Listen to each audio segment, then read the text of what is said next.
It's going to be a quick video on how to change the tray belt on a Onkyo DX 703, DX 703 single disc CD player. First thing you want to do is go ahead and unplug it so you don't electrocute yourself. Second thing is to take the top cover off. There's two screws on either side and one screw in the back that you need to take off, and the whole cover will come off.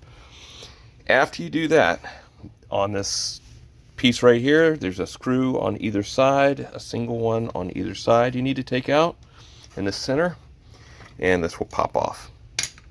Next thing you need to do with these two screws in the back on this tray, you don't have to take them out, but loosen them until they're just above the surface here, and then push the tray forward and it will come all the way out.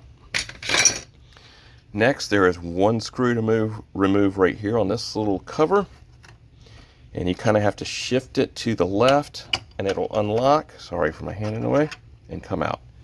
And there's your belt. Go ahead and change the belt, reverse process to put it all back together. And if you are in need of the belt, I will have links in the description down below for you to purchase it. Hope this helps you out.